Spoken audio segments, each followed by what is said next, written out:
দেশ সন্ধ্যায় স্বাগত জানাচ্ছি আমি ফখরুল ইসলাম। আওয়ামী লীগ নিষিদ্ধ করে প্রজ্ঞাপন জারি না হওয়া পর্যন্ত আন্দোলন চালিয়ে নেয়ার ঘোষণা এনসিপির।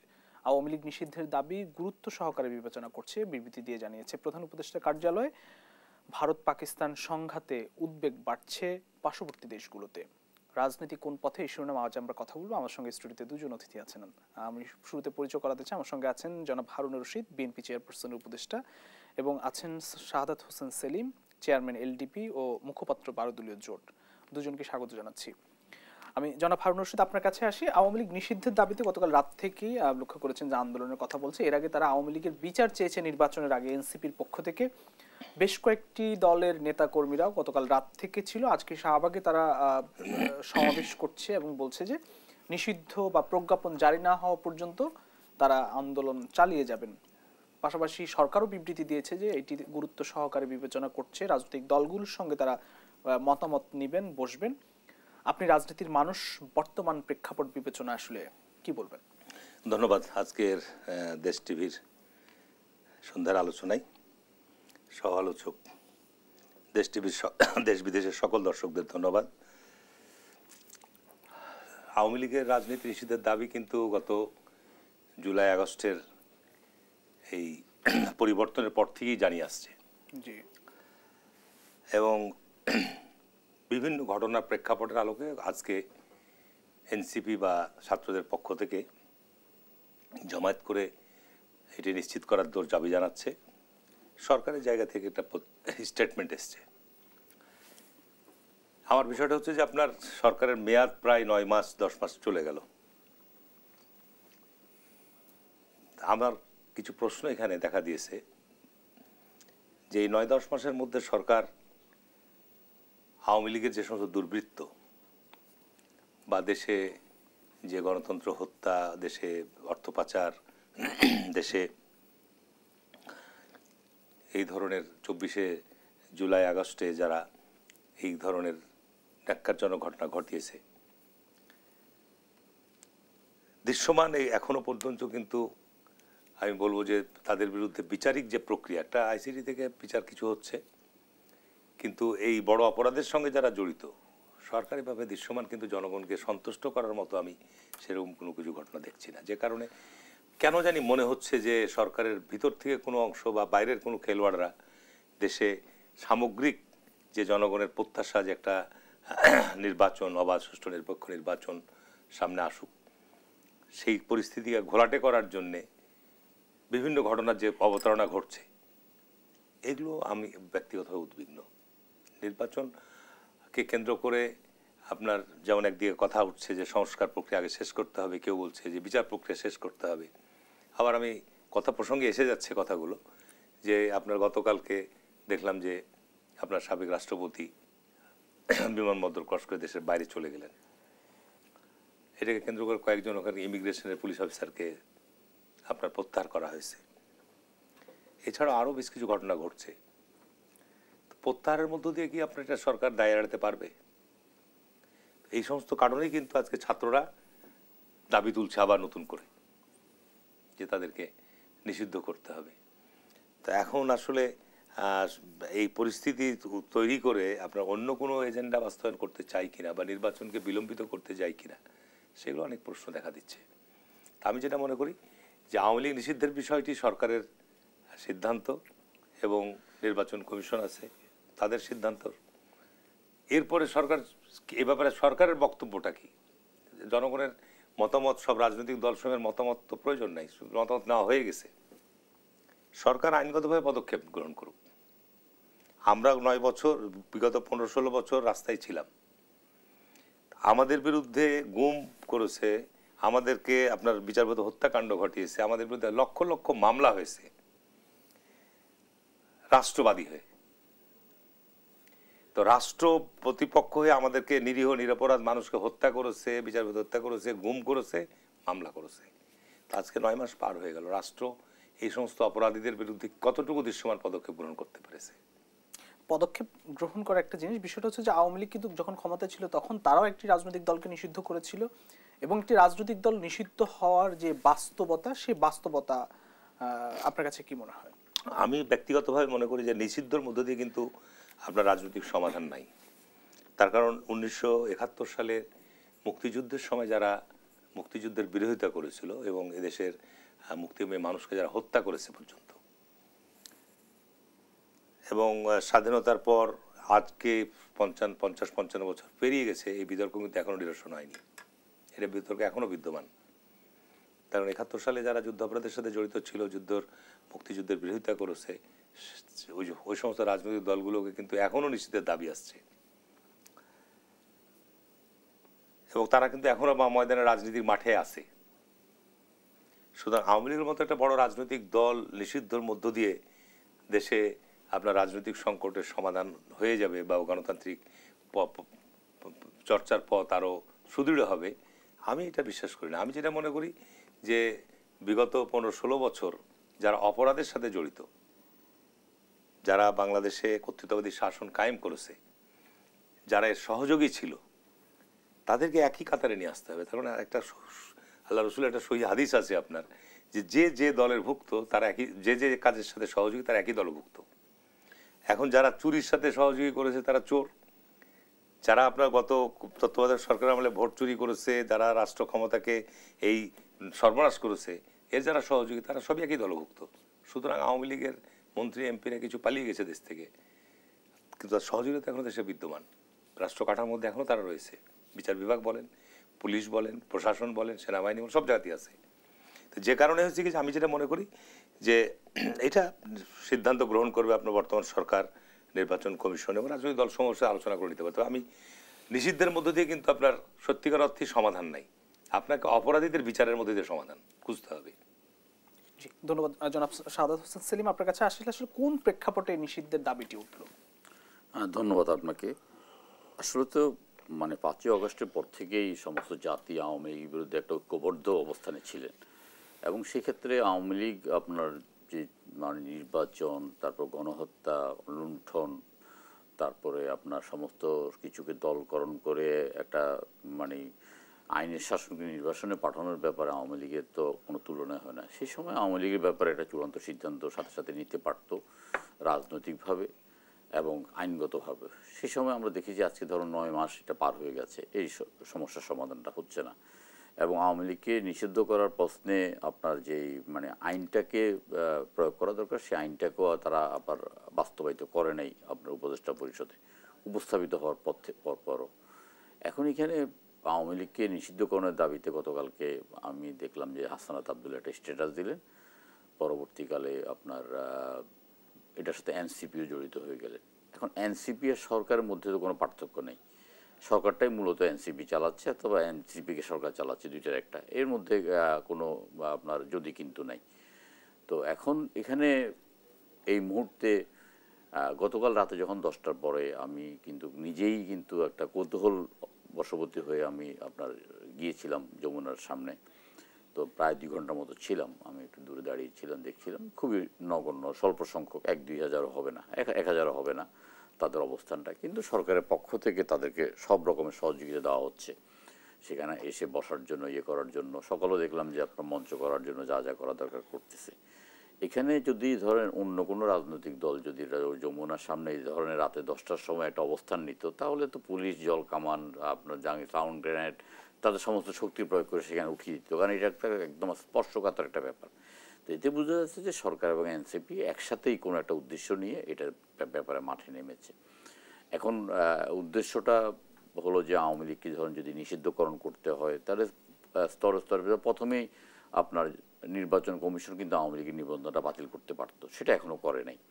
তারপরে অসংখ্য আপনার আওয়ামী লীগের দুষ্কৃতিকারী দুর্বৃত্তরা বাংলাদেশে আনাচে কানাচে রয়ে গেছে, তাদেরকে গ্রেপ্তার করে নেই। বিচারপতি রাষ্ট্রপতি আব্দুল হামিদ আপনার তিনি আপনার বিমানবন্দর দিয়ে বিদেশ ত্যাগ করেছেন এবং হত্যা মামলার আসামি। আমরা কোনো মামলার আসামি না হয়েও স্বৈরাচার আমলে আমরা বিমানবন্দরে গেলে 1-2 ঘন্টা আমাদেরকে বসিয়ে রাখতো। বিভিন্ন জায়গার থেকে আপনার অনেক সময় আমরা ফ্লাইট মিসও করেছি, কিন্তু আপনার রাষ্ট্রপতি আব্দুল হামিদ আপনার বিদেশ ত্যাগ করার প্রেক্ষিতে একটা জনমনে একটা ক্ষোভের সৃষ্টি হয়েছে। এই জনমনে ক্ষোভের সৃষ্টিটাকে পুঁজি করে এক ধরনের অবস্থান তৈরি করছে। যদি সরকার চায় যে আওয়ামী লীগকে রাজনৈতিকভাবে নিষিদ্ধ করার, সেটা করতে পারে। তারপরে যদি আওয়ামী লীগকে তারা তার নির্বাহী আদর্শে নিষিদ্ধ করতে চায় সেটাও করতে পারে। আওয়ামী লীগকে নিষিদ্ধকরণের প্রশ্নে আওয়ামী লীগ বাংলাদেশের মাটিতে রাজনীতি করার কোনো অধিকার রাখে না। আওয়ামী লীগ আপনার একটা ফ্যাসিস্ট রাজনৈতিক দল, গণতন্ত্রে বিশ্বাস করে না এবং অভিশপ্ত একটা রাজনৈতিক দল। এই ব্যাপারে আমাদের কোনো দ্বিমত নেই, কিন্তু বল তো সরকারের কোটায়। সরকার আবার বলছে রাজনৈতিক দলগুলোর সাথে আলোচনা করবে। এখন কিন্তু রাজনৈতিক দলগুলোর সাথে আলোচনার কিছু নেই। আমাদের বিশ্বাস দুই রকমের। দেখেন আমি আপনাকে বলি, একটা হলো যে নির্বাহী আদেশের মাধ্যমে একটা রাজনৈতিক দলকে নিষিদ্ধকরণের চাইতে রাজনৈতিকভাবে একটা দলকে যদি আপনি নিষিদ্ধ করেন, একটা রাজনৈতিকভাবে যদি একটা দলকে অপ্রাসঙ্গিক করেন, সেটা জনগণের আদালতেই সেটা বিচার হয়ে যায়। একসময় কৃষক শ্রমিক প্রজা পার্টি নামে একটা দল ছিল, যে দল আপনার রাষ্ট্র পরিচালনা করছে, সেই দলের নাম কিন্তু এখন আর কেউ নেয় না। মুসলিম লীগের একটা বিশাল দল ছিল, পাকিস্তান প্রতিষ্ঠা নেতৃত্ব করেছে, মুসলিম লীগ বিলীন হয়ে গেছে।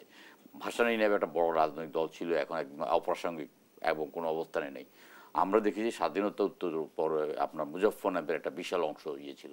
জাসদের তো অবস্থার মানে চিন্তাই করা যায় না যে জাসদ সেখানে ৭২ থেকে ৭৫ পর্যন্ত কি দুর্দান্ত পদে রাজনীতি করেছে। কালেক্ট পরিক্রমে এই রাজনৈতিক দলগুলো অপ্রাসঙ্গিক হয়ে গেছে। আমরাও চাই যে বাংলাদেশে এই দলগুলো অপ্রাসঙ্গিক হয়ে যাক। আর আমি হারুন ভাইয়ের কথার সাথে একমত, যারা অপরাধ করেছে এবং আওয়ামী লীগকে স্বৈরাচার পরিণত করতে আপনার সাহায্য করেছে, আপনার বিচার বিভাগকে ধ্বংস করেছে, প্রশাসনকে ধ্বংস করেছে, সেনাবাহিনীকে ধ্বংস করেছে, পুলিশকে ধ্বংস করেছে, প্রত্যেককে এক কাতারে এনে বিচারটা করার দরকার ছিল। এই ৮ মাসে মানে প্রমাণিত হয়েছে আসলে দেশে আক্ষরিক অর্থে দেশে কোনো সরকার নেই। দেশে সরকার থাকলে কিন্তু আপনার আব্দুল হামিদ আপনার পালিয়ে যেতে পারতো না। দেশে যদি সরকার থাকতো তাহলে আইবি রহমান গ্রেপ্তারের পরে আবার সাংবাদিক করতে পারতো না। একটা হযবরল অবস্থার মধ্যে দেশকে একদম ফেলে দিয়েছে এই সরকার। এবং এই সরকারের কিছু সুবিধাবাদী, কিছু চক্রান্তকারী তারা বসে আছে যে সরকারের কাঁধে বন্দুক রেখে কিভাবে নির্বাচনকে প্রলম্বিত করা যায়, কিভাবে লুণ্ঠন করা যায়। ধরেন এখন ওদের লুণ্ঠন, ওদের চাঁদাবাজি, ওদের আপনার টেন্ডারবাজি এবং ওদের নিয়োগ বাণিজ্য এবং তাদের পদায়ন বাণিজ্যটা তো একেবারে ওপেন সিক্রেট। বা এই ওপেন সিক্রেটটাকে আরও চালু রাখার জন্য, নির্বাচনটাকে প্রলম্বিত করার জন্য যা যা করা দরকার এই সরকারকে দিয়ে তা করার চেষ্টা করছে। ডক্টর ইউনূস সাহেব এক জিনিস, আর ডক্টর ইউনূস সাহেবের সাথে উপদেষ্টা মণ্ডলী আরেক জিনিস। ডক্টর ইউনূস সাহেবের ইমেজের সাথে এই উপদেষ্টা মণ্ডলীর ইমেজের একেবারেই একটা পার্থক্য আছে। তারা কেউই কিন্তু আপনার এই জুলাই আগস্টের বিপ্লব না, গত ১৫ বছরে আওয়ামী লীগ সরকারের বিরুদ্ধে একটা টু শব্দ করে নাই। তারা উপদেষ্টা হয়ে আছেন এবং তাদের দ্বারা কোনো সংস্কার, তাদের দ্বারা কোনো রাষ্ট্র পরিচালনা, রাষ্ট্রের রুটিন কাজগুলো তারা করতে পারে না। আপনি যদি ব্যাংকারকে এনে স্বাস্থ্যমন্ত্রী বানান তাহলে তো সেখানে আপনি সেই সুফলটা পাবেন না। যে কারণে আমরা বারবার বলছি যে আপনারা প্রয়োজনীয় সংস্কারটা করে আপনারা একটা নির্বাচন দিয়ে দেন।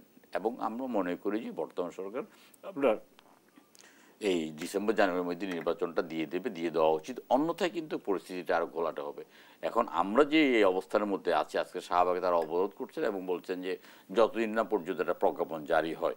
এখন এটা তো সরকার চাইলেই তো, মানে এখন সরকার কি চায়, ব্যাপারটা হলো যে সরকার আর এনসিপি তো একই। এনসিপির প্রতিনিধি তো সরকারের মধ্যে আছে এবং যেখানে প্রধান উপদেষ্টা নিজেই বলেছেন যে তিনি ছাত্রদের দ্বারা নিয়োগকৃত এবং নিয়োগকর্তা। তো যারা নিয়োগকর্তা তারাই তো দাবি তুলছেন, তাহলে নিয়োগকর্তা হিসাবে আপনার উনি তো ওনার দাবির সাথে একসাথে মানে একমত হয়ে যাওয়া দরকার। আমরা যেমন অতীতের যে কোনো আন্দোলন সংগ্রামকে জনগণকে যতটা কম কষ্ট দেওয়া যায় আমরা সেটা করছি। এখন রাস্তা বন্ধ করে আপনার জনগণকে একটা কষ্ট দিয়ে দাবি আদায়ের এই সংস্কৃতি থেকে তো আমাদেরকে বেরিয়ে আসতে হবে এবং এই সরকারকেও সেটাকে নিরুৎসাহিত করতে হবে, যেটা আমরা বারবার বলে আসছি। জি, ধন্যবাদ জনাব হারুন রশিদ। আপনার কাছে একটি প্রশ্ন রেখে বিরতিতে যেতে চাই যে রাজনীতিতে আপনারা সবসময় বলতেন যে স্থায়ী একটি গণতান্ত্রিক ধারা ফিরে আসবে, আপনাদের রাজনীতির জন্য এই মানে পথটি একটু সুগম হবে, হ্যাঁ, স্থায়ী একটি সমাধানের কথা বলতেন। সেই পথ আসলে কতটা অগ্রসর হচ্ছে এবার এই সবচেয়ে বড় একটি গণ অভ্যুত্থানের পর আর কি? উত্তরটা আমি নিতে চাই বিরতি থেকে ফিরে এসে। প্রিয় দর্শক, দেশ সন্ধান নিচ্ছে একটি ছোট্ট বিরতি, ফিরছি একটু পর, সঙ্গেই থাকবেন। দেশ সন্ধ্যা আরো একবার স্বাগত জানাচ্ছি। আমি জনাব হারুন রশিদ, আপনার কাছে আসলে যে প্রশ্নটি ছিল, গণতন্ত্রের পথ মসৃণ হওয়ার কথা আপনারা বলে থাকেন, সেটি আসলে সেই পথে কতটা এগুচ্ছে? এই যে এত বড় একটি অভ্যুত্থান হয়ে গেল, এবার কি সেই পথে আমরা যেতে পারবো? আমাদের সহ-আলোচক সেলিম ভাই যে কথাগুলো এর আগের আলোচনায় যে বলছিলাম তার সাথে একেবারে সহমত পোষণ করছি। সঙ্গে সঙ্গে আপনাকে এটা বলতে চাই যে গণতন্ত্র এমন একটা বিষয় যে গণতন্ত্র হচ্ছে চর্চার ব্যাপার। আপনার গণতন্ত্র তো পুঁথিগত খালি কেতাবে থাকলে হবে না, বাস্তবে এটা আপনার চর্চার মধ্যে আসতে হবে। নির্বাচনী ব্যবস্থায় স্বচ্ছতা আসতে হবে, নির্বাচনের মধ্য দিয়েই সরকারের পরিবর্তন আসতে হবে, নির্বাচনের মধ্য দিয়েই আপনার সমস্ত জায়গাগুলোতে, ইনস্টিটিউশনগুলোতে পরিবর্তন আনতে হবে। এইটা যদি আমরা গড়ে তুলতে পারি তাহলে দেশে আইনের শাসন থাকবে, আমরা জবাবদিহিতার মধ্যে আসবে, আপনার যে কোনো প্রতিষ্ঠানগুলো জবাবদিহিতার মধ্যে আসবে। তো আমাদের তো গত 50 বছরে আমরা, যেটা আমাদের দুর্ভাগ্য, যে দেশের স্বাধীনতার পর থেকেই আমরা গণতন্ত্রের জন্য লড়াই করেছি পাকিস্তান আমলে, তারাই গণতন্ত্রকে হত্যা করেছে, আবার গণতন্ত্রের যাত্রা শুরু হয়েছে, আবার গণতন্ত্র হোঁচট খেয়েছে। এই করতে করতে 50টা বছর আর পার হয়েছে। এবং সবচেয়ে আমাদের দুর্ভাগ্য যে আমাদের যে সমস্ত নিবন্ধিত রাজনৈতিক দল, আমরা জাতীয় ইস্যুতে, আমরা গণতন্ত্রের স্বার্থে আমরা একসাথে বসতে পারি না। আমরা একে অপরের বিরুদ্ধে আপনার বিভিন্ন অভিযোগ দিয়ে আমরা আমাদের সমস্যার সমাধানের জন্য আলোচনাও করতে পারি না। তো এইটা আমাদের গত 50 বছর থেকে চলে আসছে। এইটার পরিবর্তন আনতে হবে। আপনি রাষ্ট্রীয়ভাবে নিবন্ধন দিচ্ছেন বিভিন্ন রাজনৈতিক দলকে, তারপরে জাতীয় প্রয়োজনে গণতন্ত্রের স্বার্থে আমরা একসাথে জাতীয় ইস্যুতে আমরা একসাথে বসতে পারছি, আলোচনা করতে পারছি না। আলোচনা ছাড়া তো কোনো বিকল্প নাই। আলোচনা করেই আপনাকে সমাধানের পথ খুঁজতে হবে। এছাড়া যদি বলেন যে আমি ওর সাথে আলোচনায় বসবো না, ওর সাথে আলোচনায় বসবো না, এটা আমি মানবো না, ওইটা মানবো না, এটা আলোচনায় বসে আপনাকে পথ খুঁজতে হবে। গণতন্ত্রের প্র্যাকটিসটাই তো সেটা, সৌন্দর্যটা সেটাই। ভিন্ন মত থাকবে। আজকে বাংলাদেশে এতগুলো রাজনৈতিক দল, তাদের প্রত্যেকেরই আলাদা আলাদা মত পথ, প্রত্যেকেরই ভিন্ন, এবং এটা আপনাকে ছেড়ে দিতে হবে। মত প্রকাশের স্বাধীনতা জায়গাটাকে আপনাকে মুক্ত রাখতে হবে, যে তারা জনমত গঠন করুক। জনগণ যদি তাদের সেই মত পথকে তারা গ্রহণ করে, ভালো কথা, তারা গ্রহণ করবে। কিন্তু আপনাকে রাষ্ট্রীয় শক্তি ব্যবহার করে কাউকে দমানো, তাকে নিপীড়ন করা, নির্যাতন করা, তাহলে আপনি কিন্তু যেটা বলছেন যে কোনো দলকে নিষিদ্ধ করে দেওয়া বা কোনো রাজনৈতিক কর্মকাণ্ডকে প্রতিহত করা, এর মধ্যে দিয়ে কিন্তু সমাধান খুঁজতে গেলে আমরা অন্যান্য দেশে যেরকমটা দেখি যে জাতীয় ইস্যুতে সবগুলো দল একসাথ হয়ে যায়, আমরা আমাদের দেশে রাষ্ট্র এবং গণতন্ত্রের স্বার্থে সেরকম এক হতে কি আমরা দেখি? আমি সেটাই তো বললাম আপনাকে, যে পাশে ভারতও দেখেন না কেন? আজকে ভারত পাকিস্তান যে উত্তেজনা তৈরি হয়েছে, আজকে সমস্ত বিরোধী দল সমর্থন দিচ্ছে। আজকে সব একতারা। ইভেন ভারতের মতো রাষ্ট্রে একটা যুক্তরাষ্ট্রীয় ব্যবস্থা, তাদের এতগুলো রাজ্যে আলাদা আলাদা সরকার আছে। সব রাজ্যে কিন্তু বিজেপি সরকার নাই। বিজেপিও একটা কিন্তু কোয়ালিশন সরকার, সেখানে অনেকগুলো দল নিয়ে তারা সরকার গঠন করেছে। তো ভারতের মতো জায়গায় সাংবিধানিক শাসন বিদ্যমান, নির্বাচন নিয়ে তাদের প্রশ্ন নাই, যে কারণে দেখেন তারা একটা যুক্তরাষ্ট্রীয় ব্যবস্থা তারা সৃষ্টি করতে পেরেছে এই 70-80 বছর স্বাধীনতার পর থেকে। কিন্তু আমরা আমাদের এই রাষ্ট্রে আপনার যে রাজনৈতিক দলগুলো, আমরা এই জায়গাটাতে আমরা পৌঁছতে পারিনি। কারণ কি? যে আমরা যদি ফেয়ার এবং সুষ্ঠু নিরপেক্ষ নির্বাচনের মধ্য দিয়ে পরিবর্তনগুলো নিশ্চিত করতে পারতাম, এবং অন্য শক্তি যদি এখানে হস্তক্ষেপ না হতো, তাহলে আপনার আমাদের চেহারা চিত্র সব পরিবর্তন হতো। আমি মনে করি যে আমাদের এই গত 15 বছরের মধ্যে যেটা শিক্ষা হয়েছে, এটা আমরা সবাই মিলে রাষ্ট্রটাকে নষ্ট করেছি। রাজনৈতিক দলগুলোকে দায় দিবেন? না, রাজনৈতিক দল একা তো এটা সম্ভব না। এই যে গত 15 বছর যে আপনার যে রাষ্ট্রের যে কাঠামোর মানে পতন হয়েছে, এখানে তো শুধু রাজনৈতিক দল দায় দিলে পারবেন না। এখানে বিচার বিভাগ জড়িত, এখানে সেনাবাহিনী জড়িত হয়েছে, সশস্ত্র বাহিনী জড়িত হয়েছে, এখানে আপনার পুলিশ জড়িত হয়েছে, প্রশাসন জড়িত হয়েছে। সকলের সম্মিলিত কর্মকাণ্ডের মধ্য দিয়ে আপনার দেশে এই বিচারপতিরা যদি আপনার সমাবেশে গিয়ে বলে আমরা প্রতিশ্রুতিবদ্ধ আপনার বিচারক এখানে, তারা আওয়ামী লীগ থেকে নিয়োগপ্রাপ্ত, তারপর আপনার পুলিশের আইজিপিরা, পুলিশের প্রধানরা, তারা যেভাবে রাজনৈতিক সমাবেশে বক্তৃতা দিত দলীয়, এটা তো আমরা আগে অতীতে এইভাবে দেখিনি। প্রশাসনের সচিবরা যেভাবে আপনার সরকারের দলীয় বিভিন্ন অনুষ্ঠানে গিয়ে তার উপস্থিত থেকে যে ভাষায় কথা বলতো, এটা তো আপনার ধরেন যে একটা গণতান্ত্রিক সমাজ রাষ্ট্রে এটা মোটেও মানানসই নয়। এবং এটা আমরা করেছি, আমরা আশ্রয় দিয়েছি, আমরা তাদেরকে সুবিধা দিয়েছি। আজকে দেখেন না, যারা সব এই রাষ্ট্র এই অবস্থায় ফেলে পালিয়ে গেছে, আজকে বেনজিরি বলেন, হারুনি বলেন, বা বিভিন্ন রাষ্ট্রের যারা গুরুত্বপূর্ণ পদ পদবিতে ছিল, তাদের সম্পদের পাহাড় দেখে এ তো হতভম্ব হয়ে যাওয়ার মতো ব্যাপার। তাদের যে সমস্ত অর্থ পাচারের কাহিনী দেখছি এখন, এটা তো রীতিমতো একটা বিরাট আকারের উপন্যাস রচনা করা যাবে শেখ হাসিনার এই 15 বছর শাসন আমলের। তো সুতরাং আজকে এটার জন্য শুধু রাজনীতি নষ্ট, রাজনীতি আমাদের দায়ী নয়, এটার জন্য আপনার গোটা রাষ্ট্র কাঠামোই আমরা আপনার এটার জন্য দায়ী, প্রত্যেকেই। ধন্যবাদ। জনাব সাদাত হোসেন সেলিম, আপনার কাছে আসি যে গণতন্ত্রের পথকে মসৃণ করতে বাধা কোথায় এখন এই মুহূর্তে? না দেখুন, গণতন্ত্রের পথকে মসৃণ করতে তো এখন আর মানে দৃশ্যত কোনো বাধা থাকার কথা নয়। আমরা গণতন্ত্র প্রতিষ্ঠার জন্য 17 বছর আমরা নিরলসভাবে আন্দোলন করেছি, এবং আমরা চেয়েছি যে জনগণ তাদের পছন্দনীয় প্রার্থীকে ভোট দিয়ে তার নাগরিক অধিকারটা প্রতিষ্ঠা করুক, রাষ্ট্রের মালিকানাটা সে নিশ্চিত করুক।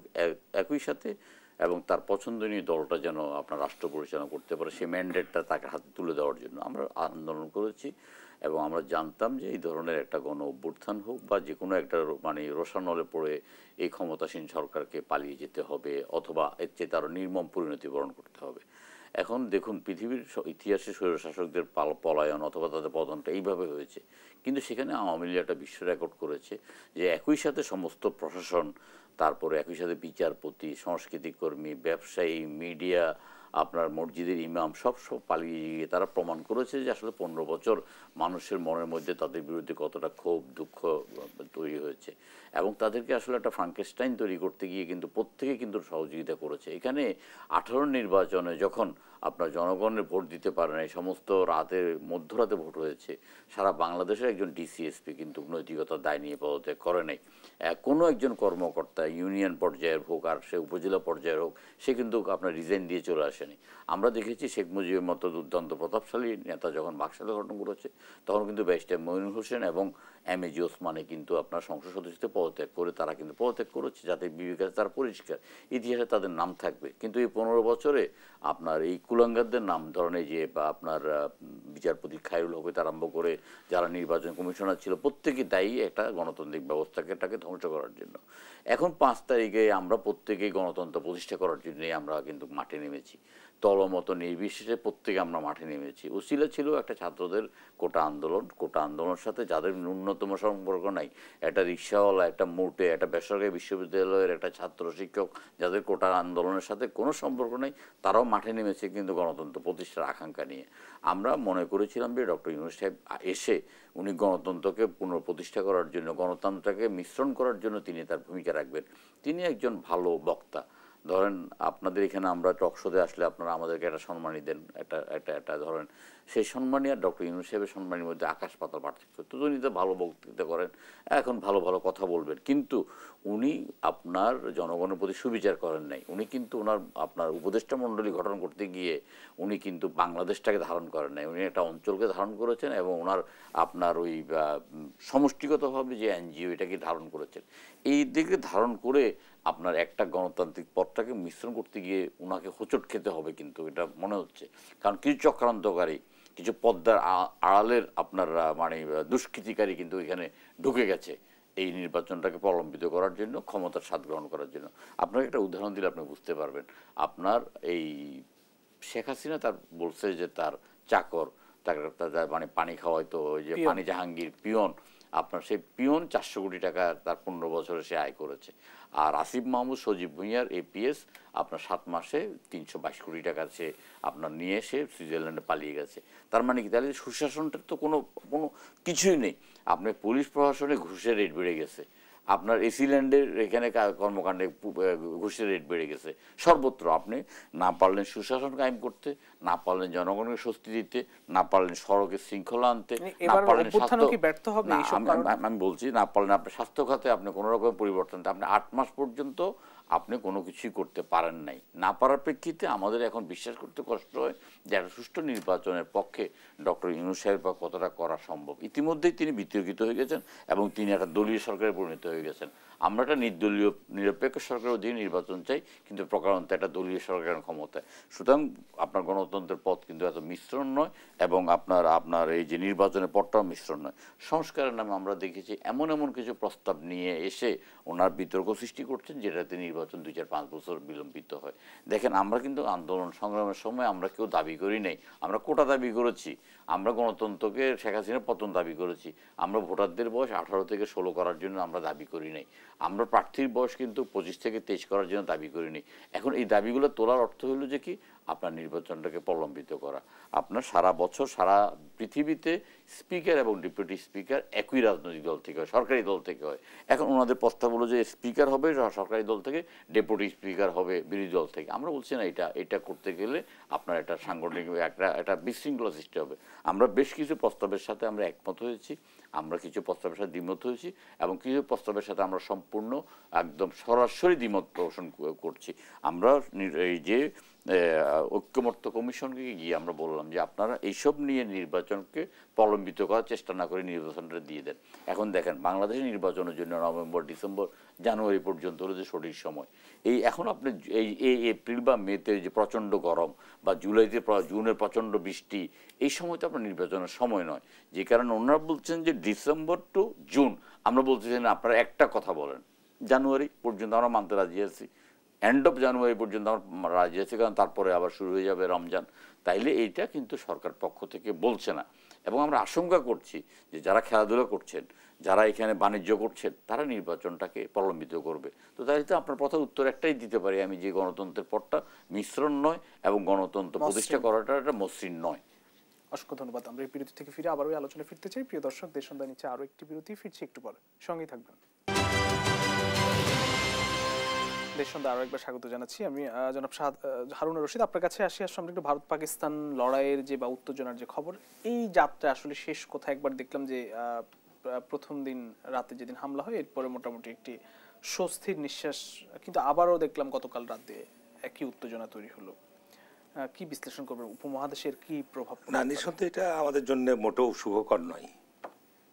তারপর আমাদের এই উপমহাদেশে শান্তি, স্থিতিশীলতা, আমাদের পারস্পরিক রাজনৈতিক রাষ্ট্রের প্রতি সৌহার্দ্য সম্প্রীতি থাকাটা অপরিহার্য।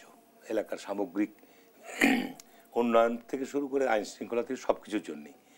কিন্তু এই ভারতের বরাবরই কর্তৃত্বসুলভ মনোভাব বা ভারতের বড় ভাই সুলভ মনোভাবের কারণে শহীদ রাষ্ট্রপতি জিয়াউর রহমান এই অঞ্চলের, এই দক্ষিণ পূর্ব এশিয়ার রাষ্ট্রগুলিকে নিজের সার্ক গঠন করা হয়েছিল, যে আমরা সার্কের মধ্য দিয়ে অভিন্ন আলোচনাও থাকবে, আবার বাইলেটারাল আলোচনাও থাকবে। কিন্তু সার্কটা এখন মৃতপ্রায়, অকার্যকর করে দেওয়া হয়েছে বিগত সময়ে এই শেখ হাসিনার তার ভুল পদক্ষেপের কারণে। তো স্বাভাবিক কারণে ভারত এবং পাকিস্তান সৃষ্টি লগ্নের পর থেকেই কিন্তু একাধিকবার এ ধরনের উত্তেজনা তৈরি হয়েছে, আবার নিরসনও হয়েছে। যুদ্ধ কারোর জন্য আপনার মঙ্গল বয়ে আনবে না, ভারতের জন্য আনবে না, পাকিস্তানের জন্য আনবে না। আর ভারত বর্তমানে এমন একটা পর্যায়ে রয়েছে, তার পার্শ্ববর্তী প্রতিবেশী দেশগুলোর সাথে কারোর সাথে তার সম্পর্ক ভালো নাই। বাংলাদেশ বলেন, শ্রীলঙ্কা বলেন, নেপাল বলেন, কারোর সাথে তার সম্পর্ক ভালো নাই। তাহলে ভারত এখানে কিন্তু এই দক্ষিণ পূর্ব এশিয়ায় নিঃসঙ্গ বলা চলে। কিন্তু পাকিস্তানের পক্ষে কিন্তু একজন মুসলিম কান্ট্রি হিসাবে অনেক মুসলিম রাষ্ট্র তার পাশে দাঁড়াবে, চীন তার মানে ঘনিষ্ঠ বন্ধু, তারা দাঁড়াবে। সুতরাং আমরা মনে করি যে এটা যুদ্ধ প্রলম্বিত হওয়া উচিত নয়, বরং আলাপ আলোচনার মধ্য দিয়েই যদি কোনো সংকট থাকে সে সমাধানের পথে অগ্রসর হওয়া দরকার। এটা আমাদের এই অঞ্চলের জন্য মঙ্গল বয়ে আনবে। জি, ধন্যবাদ। আমি আবারও আসবো আপনার কাছে। জনাব সাদাত হোসেন সেলিম, আপনার কাছে আসি। উপমহাদেশের সবগুলো দেশে অর্থনৈতিকভাবে এখন যে পর্যায়ে আছে, ভারত পাকিস্তানের এই যে নতুন করে যে লড়াই, এটি কোথায় শেষ হবে এবং অর্থনৈতিক আসলে কোন পথে ঠেলে দিতে পারে? আপনার কাছে কি মনে হয়? এটা তো অর্থনৈতিকভাবে মানে খুবই একটা মানে আশঙ্কার জায়গার মধ্যে আমাদেরকে ঠেলে দেবে ভারত পাকিস্তানের এই যুদ্ধটা। এমনি দেখুন, আপনার ইউক্রেন রাশিয়া যুদ্ধের একটা ধাক্কা যে এমনভাবে বাংলাদেশে এসে পৌঁছেছে, বাংলাদেশের আপনার আমদানি বাণিজ্যটা একেবারে বন্ধ হয়ে গিয়েছিল। আমদানি বাণিজ্য বন্ধ হওয়ার কারণে সরকারের যে রাজস্ব ইত্যাদির উপর ব্যাপক প্রভাব বিস্তার করেছে এবং দ্রব্যমূল্যের ঊর্ধ্বগতি, ডলারের ঊর্ধ্বগতি, এগুলো কিন্তু আপনার ইউক্রেন এবং রাশিয়ার যুদ্ধের ফলাফল। পাশাপাশি আমরা এমনিই রোহিঙ্গা নিয়ে একটা সংকটের মধ্যে আছি, যে কোনো সময় সংকটটা আরও গণভীত হতে পারে। এমনি প্রতিদিন রোহিঙ্গারা স্রোতের মতো আসতেছে, আমরা একটা চাপের মধ্যে আছি, অর্থনৈতিক চাপের মধ্যে।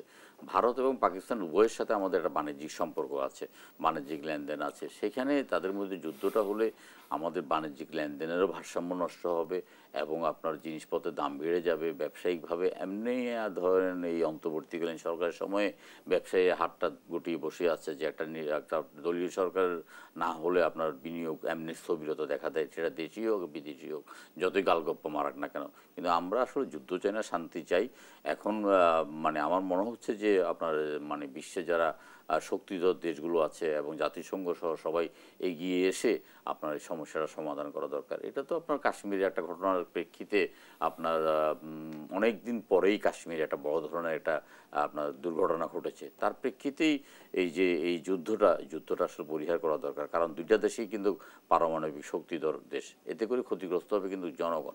শাসক গোষ্ঠীর হয়তো কিছু হবে না, কিন্তু রাজনৈতিক দলগুলোর কিছু হবে না, কিন্তু জনগণ যথেষ্ট ক্ষতিগ্রস্ত হবে। আমরা এই যুদ্ধের অবিলম্বে বন্ধ চাই এবং পরিসমাপ্তিতে চাই এবং আলোচনার ভিত্তিতে তারা তাদের সংকটটা সমাধান করুক, এটাই আমরা চাই। অসংখ্য ধন্যবাদ জনাব হারুনুর রশিদ। সংস্কার নিয়ে ঐকমত্য কমিশন হয়েছে এবং সংস্কারগুলো তাদের হাত ধরেই হয়তো হবে, কিন্তু সেই সংস্কারের রাজনৈতিক দলগুলোর সাথে বেশ কয়েক দফায় দফায় বৈঠক হয়েছে। কতদূর অগ্রগতি, কতদূর?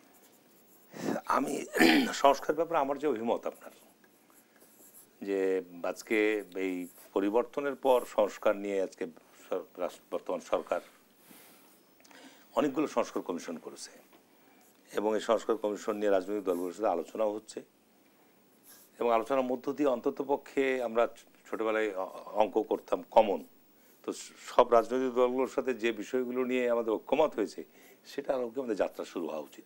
এটা বিলম্বিত হওয়া উচিত না। কোনো সংস্কার চাপিয়ে দিয়ে কখনো টেকসই হবে না।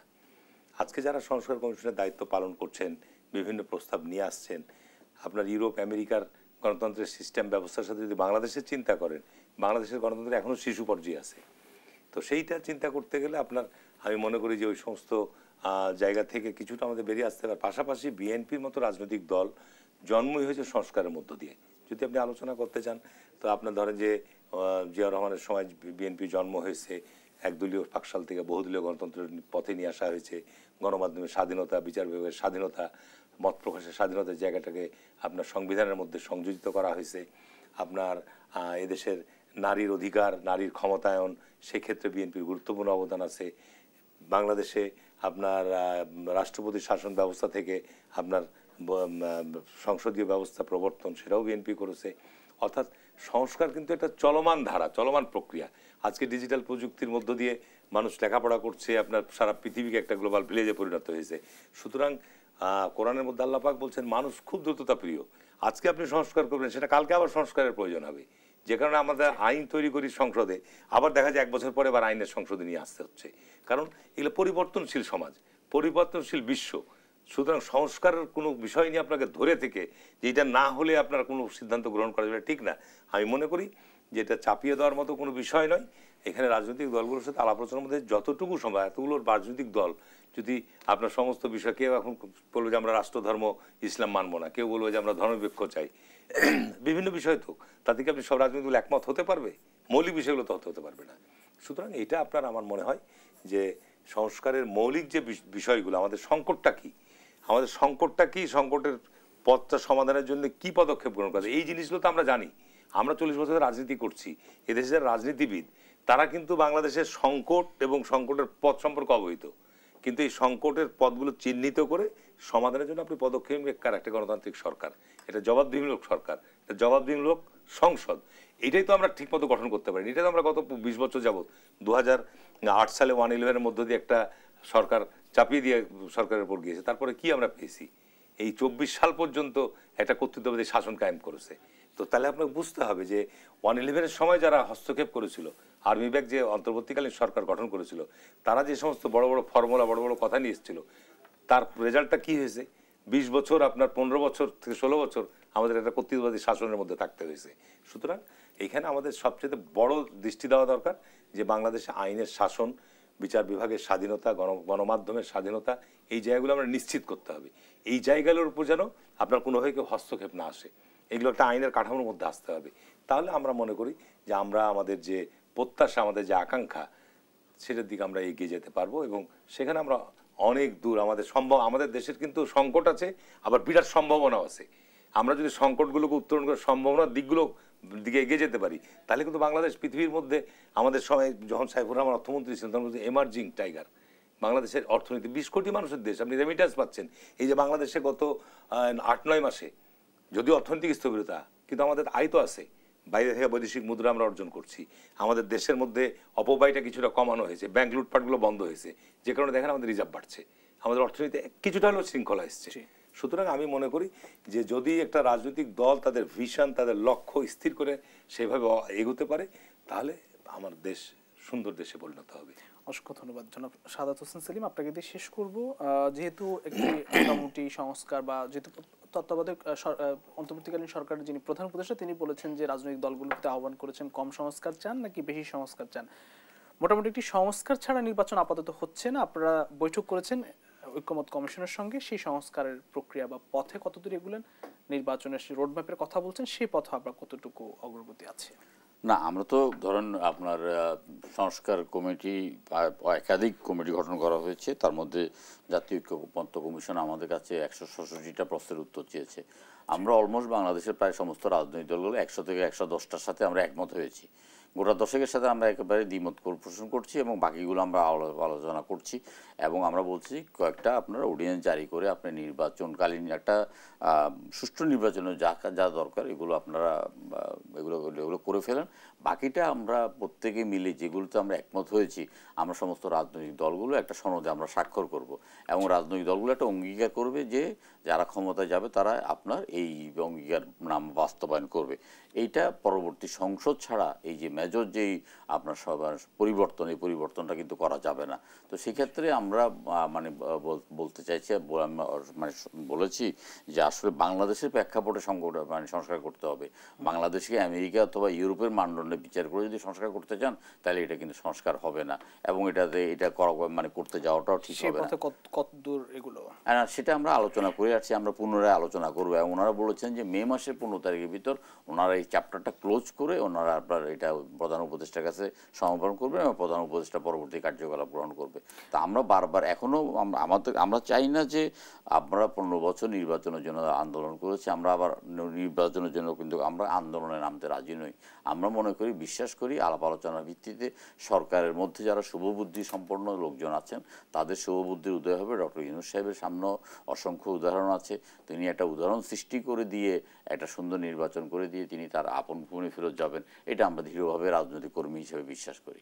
তার মানে আপাতত 15ই মের মধ্যেই সেই ঐক্যমত কমিশনের সঙ্গে ঐক্যমত কমিশন একটি চূড়ান্ত সিদ্ধান্তে আসবে, রাজনৈতিক দলগুলোর সঙ্গে সংস্কার প্রক্রিয়া নিয়ে যে আলোচনাগুলো হয়েছে সেটি জমা দিবে এবং এরপরে হয়তো সংস্কার প্রক্রিয়া এগোবে। আপাতত একটি সময় আমরা হয়তো পেলাম। প্রিয় দর্শক, দেশ সন্ধ্যা আজ এখানে শেষ করছি। জনাব হারুন রশিদ এবং সাদাত হোসেন সেলিম দুজনকে ধন্যবাদ জানাচ্ছি। প্রিয় দর্শক, দেশ সন্ধ্যা আজ এখানে শেষ করছি। আবার দেখা হবে আগামীকাল একই সময় অন্য কোনো অতিথিদের নিয়ে। সে পর্যন্ত সবাই ভালো থাকবেন, সুস্থ থাকবেন। শুভ সন্ধ্যা।